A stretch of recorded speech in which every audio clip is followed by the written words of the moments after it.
आज मैं आपके लिए लेकर आई हूँ बहुत ही टेस्टी चीज़ी पाव की रेसिपी, जिसे देखने के बाद आप तुरंत बनाना भी पसंद करेंगे।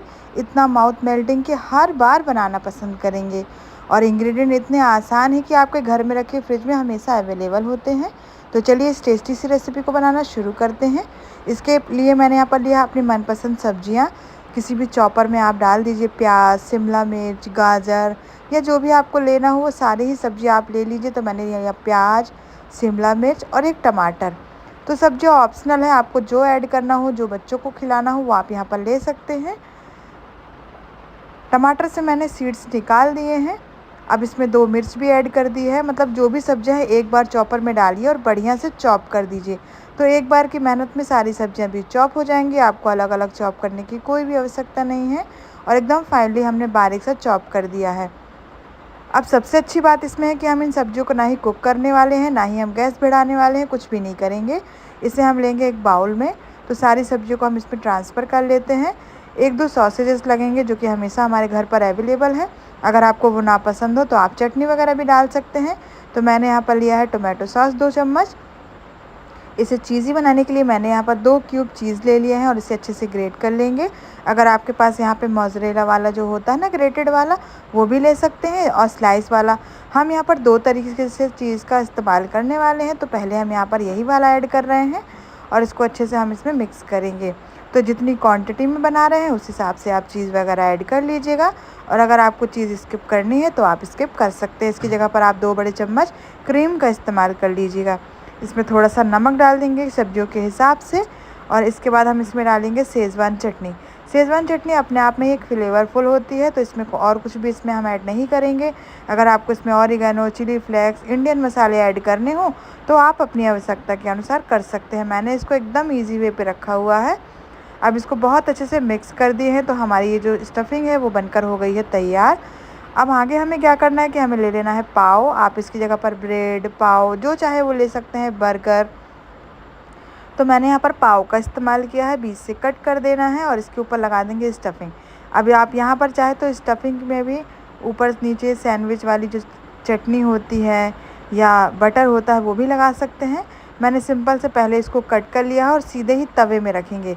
उससे क्या होगा कि आपको अल्टी पल्टी करने में दिक्कत नहीं होगी और ये बिखरेगा भी नहीं। तो सीधे आप इसको तवे में रखें। जब तक मैं नीचे से रोस्ट हो रहा है लो फ्लेम पर बटर लगाकर, तब तक में हम इसमें बढ़िया से स्टफिंग को सेट कर देंगे। अगर आप ये प्रोसेस ओटीजी, अवन या एयर फ्राई में कर रहे हैं तो और भी ज़्यादा यमी बनता है। तवे में थोड़ा सा आपको निकालने में दिक्कत होती है, इसलिए आप डायरेक्ट ही पाव को तवे में सेट कर दें। अब यहाँ पर मैंने स्लाइस वाले चीज़ ले लिए हैं, तो आप इस हिसाब से इसमें ऐड कर दें। 3 स्लाइस मेरे लगे हुए हैं, इतने में ये अच्छे से कवर हो गया है। अब इसके ऊपर से थोड़ा सा हरा धनिया, थोड़ा सा काश्मीरी रेड चिली पाउडर, आप इसकी जगह पर ऑरिगेनो या फिर चिली फ्लेक्स का इस्तेमाल भी कर सकते हैं, है ना। तो ये बहुत अच्छे से हमारा सेट हो गया है। अब इसके ऊपर हम कवर कर देंगे जो हमारा ऊपर का पाव है वो, और उसके ऊपर भी बटर लगा देंगे, हल्का सा चीज़ ग्रेट कर देंगे और इसको ढक देंगे कवर करके, जब तक कि चीज़ अच्छे से मेल्ट ना हो जाए। आप इसको टर्न आउट नहीं करिएगा, नहीं तो सारा बिखरेगा और फिर जो है हमें मैसी हो जाएगा। वैसा हमें बिल्कुल नहीं करना है। बढ़िया से ऊपर से बटर लगा देंगे। एक चीज़ का स्लाइस जो हमने स्लाइस डाला था क्यूब वाला, वो इसको हमने बढ़िया से ग्रेट कर देना है अच्छे से। तो ये तो पूरा चीज़ी पाव है, तो आप इसमें जितना चाहें उतना चीज़ इस्तेमाल कर सकते हैं। पनीर का इस्तेमाल भी आप कर सकते हैं। अब इसको ढक देंगे 5 मिनट के लिए बिल्कुल लो फ्लेम पे, जब तक कि चीज़ हमारी अच्छे से मेल्ट ना होने लगे। तो हमारे पास ज़्यादा बड़ा बर्तन नहीं था, तो हमने इस तरह से एक बड़े से भिगोने का ले लिया है। अब ऊपर से बिल्कुल जब हमारी चीज़ मेल्ट हो गई, तब हमने ऊपर से हल्का सा गार्निशिंग के लिए डाल दिया है हरा धनिया, थोड़ा सा स्प्रिंकल कर देंगे लाल मिर्च पाउडर। और ये देखिए बहुत ही टेस्टी, इजी टू मेक हमारे चीज़ पाव बनकर हो गए हैं तैयार। तो अब आपके बच्चे को चटपटा खाने का मन करें तो बाहर की जगह आप घर पर ही इसे बनाकर ट्राई कीजिएगा, और फिर देखिएगा कि आपके बच्चे बाहर का कभी भी कुछ भी नहीं खाने वाले हैं। तो बहुत ही टेस्टी, देखते ही मुंह में पानी आ रहा है ना। तो चाहे बच्चों के लंच बॉक्स के लिए बना रहे हो या फिर एज आ स्नैक्स या खुद के लिए, तो आप इस स्टार्टर को ज़रूर ट्राई कीजिएगा। और रेसिपी पसंद आई हो तो वीडियो को लाइक, शेयर, सब्सक्राइब करना बिल्कुल ना भूलें। हाइप का ऑप्शन होता है तो हाइप दे दिया करें। और साथ में अगर आप इस रेसिपी को ट्राई कर रहे हैं तो कम्युनिटी पोस्ट में अपनी फ़ोटो ज़रूर शेयर कीजिएगा। इसी तरह के और भी आसान और टेस्टी रेसिपीज़ देखने के लिए चैनल को लाइक, शेयर, सब्सक्राइब करना ना भूलें। मैं मिलती हूँ नेक्स्ट वीडियो में। Thank you, thanks for watching. अगर आपने एक बार इस रेसिपी कॉम्बो को ट्राई कर लिया ना, तो आप बाहर के रेस्टोरेंट या फिर बाहर की कोई भी चीज़ कभी नहीं बनाने वाले हैं, क्योंकि ये दोनों ही चीज़ हम घर में रखे हुए बेसिक से चीज़ों से बनाकर तैयार कर लेंगे। कोई ज़्यादा मेहनत भी नहीं है और बहुत ही टेस्टी बनने वाला है। तो ग्रेवी बनाने के लिए सबसे पहले तो हम सब्जी के लिए तैयारी कर रहे हैं। तो यहाँ पर हमने लिया है एक मिक्सी का जार, इसमें डाल दिए हैं 5 से 6 टमाटर, हरी वाली मिर्च, अदरक और लहसुन। बिना प्याज के ही हमने इसे अच्छे से पीस लेना है। अगर आप इसमें से लहसुन भी स्किप करना चाहते हैं तो कर सकते हैं। अब जो ग्रेवी है वो तैयार हो गई है सिंपल सी एकदम। यहाँ पर हमने लिए हैं आलू। तो इस रेसिपी को हम केवल कच्चे आलू से बनाने वाले हैं। तो अगर आपके घर में कोई सब्ज़ी नहीं है, समझ में नहीं आ रहा है और अभी बारिश के मौसम में ज़्यादा कुछ खाने का मन नहीं करता, तो इस रेसिपी को आप ज़रूर ट्राई कीजिएगा।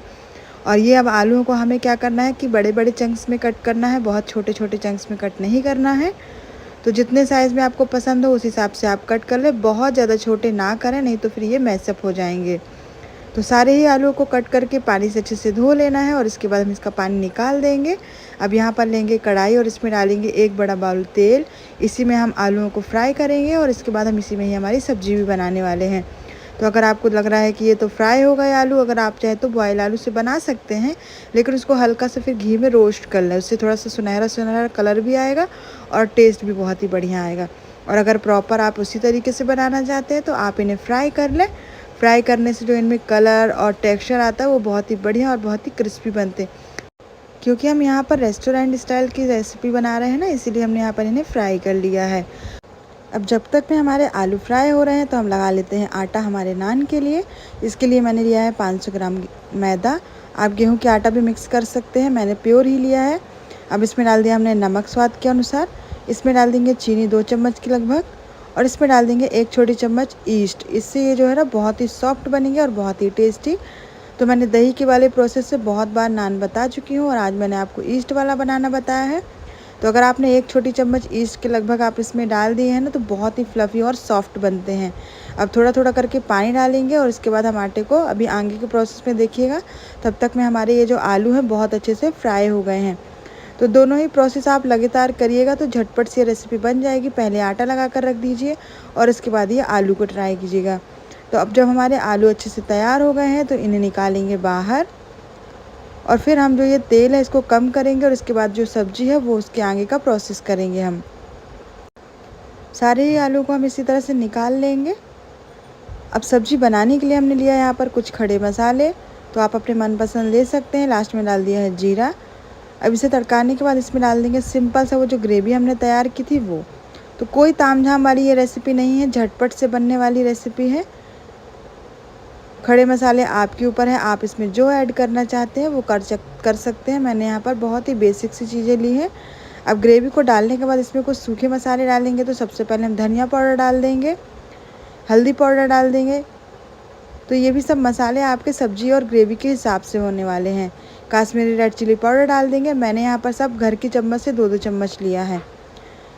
यहाँ पर मैंने पनीर गरम मसाला लिया है जो मैं हमेशा से डालती हूँ। जो मुझे पहले से जानते हैं वो बताएंगे मुझे कि मैंने ये कौन से मसाले का इस्तेमाल किया है। अब इसके बाद हमने लिया है नमक स्वाद के अनुसार। नमक डालने से ग्रेवी जल्दी से पक भी जाती है और जो स्वाद है वो बहुत ही बढ़िया आता है। अब मसालों को बहुत अच्छे से मिक्स करना है हमको और इसके बाद इस ग्रेवी को हमें बहुत अच्छे से कुक होने देना है, चाहे आप ढककर पकाएं या फिर खुले में। लेकिन जब तक कि ऊपर ऑयल सेपरेट ना हो जाए तब तक आप इसको पकाइए। इससे जो ग्रेवी है बहुत ही बढ़िया स्वाद आता है और सभी मसाले भुन जाते हैं। तो ये देखिए ग्रेवी हमारी बहुत अच्छे से ऑयल छोड़ दी है। इसी तरह से हम इसको और थोड़ा सा कुक कर लेंगे। ये जो आप कलर देख रहे हैं ये काश्मीरी रेड चिली पाउडर की वजह से आता है। उसमें जो तीखापन है वो नहीं होता है, कलर बहुत बढ़िया आता है। अब इसमें हमने टेस्ट को इन्हेंस करने के लिए डाल दिया है टोमेटो केचप 1 चम्मच के लगभग। इससे जो टेस्ट है वो बैलेंस हो जाता है, बहुत तीखा भी नहीं होता, बहुत मीठा भी नहीं होता और एक बराबर, जैसे कि हमारे रेस्टोरेंट या फिर पार्टी वगैरह में हम खाते हैं बिल्कुल वैसे ही। अब इसमें लास्ट में डाल देंगे हम यहाँ पर 2 से 3 बड़े चम्मच घर की जो क्रीम होती है वो। इससे डालने से इसका जो टेस्ट है, जो टेक्सचर है, वो क्रीमीनेस है वो बहुत ही बढ़िया होकर आ जाती है और सब्जी की रिचनेस भी बढ़ जाती है। तो है ना, घर में रखे हुए सिंपल से आलूओं से आप कितनी लाजवाब रेसिपी बना सकते हैं। तो मैंने यहाँ पर जैसे आलूओं का इस्तेमाल किया है ना, आप इसी की जगह पर कोई भी सब्जी का इस्तेमाल कर सकते हैं आलू को स्किप करके। अब यहाँ पर हमने ये जो ग्रेवी है ये तैयार कर ली है। अब इसमें डाल देंगे हमारे आलू। आलू पहले से ही फ्राई हैं हमारे। तो अब इसको हम अच्छे से मिक्स करेंगे। अगर आप इसमें पानी डालकर इसकी ग्रेवी बनाना चाहते हैं या फिर और कोई सब्ज़ी के साथ आलू मिक्स करके बनाना चाहते हैं तो बिल्कुल आप कर सकते हैं। बेसिक जो ग्रेवी है वो बहुत ही मज़ेदार है। अब इसके ऊपर आप चाहे जो सब्ज़ी इस्तेमाल करें वो मज़ेदार ही लगने वाली है। अब देखिए यहाँ पर हमारी ये जो सब्ज़ी इसको थोड़ा हम ढककर पकने देते हैं।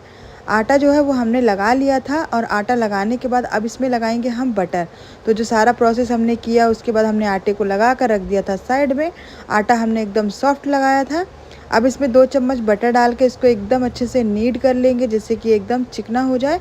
और चिकना होने से जो आटा सॉफ्ट भी हो जाता है और नान बहुत ज़्यादा फ्लफ़ी बनती हैं। मतलब कि आप बहुत देर बाद भी खाएंगे ना तो वो एकदम सॉफ्ट रहेंगी जैसे कि मार्केट में रहती हैं। अब इसको अच्छे से स्ट्रेचिंग कर लेंगे जिससे कि जो भी इसका आपको ड्राइनेस लग रही है वो अच्छे से सही हो जाएगी। अब ये देखिए बढ़िया से हमारा आटा जो है वो तैयार हो गया है। हल्का सा ऑयल या घी लगाकर जिस बर्तन में हमने इसे तैयार किया था उसमें हमने रख दिया है। और अब आप देखिएगा थोड़ी देर बाद ना ये थोड़ा फूलेगा भी। सब्ज़ी जब हमारी तैयार हो जाएगी तब इसमें डाल देंगे हरा धनिया। तो है ना बहुत ही मज़ेदार एकदम टेस्टी सब्ज़ी बनकर तैयार। तो आप इस सब्ज़ी को ज़रूर ट्राई कीजिएगा। आप लंच बॉक्स में दे सकते हैं, बच्चे हों या बड़े, या फिर घर में कभी किसी के लिए बनाना हो कुछ स्पेशल तो केवल आलू से भी आप इसे बना सकते हैं। सब्ज़ी हो गई है तैयार। अब सिंपल से नान को भी हम रेडी कर लेते हैं। है ना, देखते ही खाने का मन कर रहा है इस रेसिपी को। अब यहाँ पर हमने बटर तैयार कर लेना है। तो बटर में ऑलरेडी नमक होता है और आटे में भी हमने नमक डाला हुआ है तो हम एक्स्ट्रा नहीं डालने वाले हैं। बस सिंपल सा हमने इसमें धनिया डाल दी है। अब यहाँ पर हम सिंपल धनिया वाले बटर का इस्तेमाल कर रहे हैं। आप चाहे तो ऑरिगेनो, चिली फ्लेक्स या फिर गार्लिक का इस्तेमाल भी कर सकते हैं। तो ये गार्लिक नान बन जाएंगी। अब मैंने यहाँ पर ले लिया है अपने हिसाब से नान के लिए आटा। अगर आपको थोड़े पतले साइज़ के पसंद है तो आप पतला थोड़ा छोटे छोटे पेड़े लीजिएगा। ये सब आपके ऊपर है कि आप इसका कितना बड़ा पेड़ा या छोटा बड़ा लेना चाहते हैं। हल्का सा हम इसको बेल देंगे। तो आटा की आप जो टेक्सचर है देख सकते हैं काफ़ी सॉफ्ट है, हार्ड साइड में हमको रखना भी नहीं है। इसको बढ़िया से बेल देंगे जिस तरह से आपका तवा हो उस हिसाब से। तो बढ़िया से बेल दें और फिर एक साइड हम लगाएंगे इसमें पानी। तो हम इसमें कोई भी कलौंजी या फिर ये नहीं लगाने वाले हैं। जो बटर और हमने धनिया का मिक्सचर तैयार किया है उससे ही ये बहुत लाजवाब बनने वाले हैं। तो इसको बढ़िया से बेलने के बाद इसके बैक साइड में लगाएंगे पानी जैसे कि हम नॉर्मली बनाते हैं और नॉर्मल ही तवे में बनाने वाले हैं। तो ऐसा नहीं है कि कोई आपको अल्टा पल्टा करके बनाना है।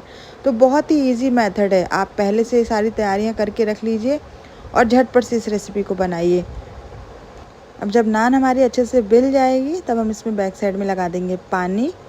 और यहाँ पर हमने लिया है नॉर्मल तवा जो हम डोसा वगैरह बनाते हैं उसके लिए।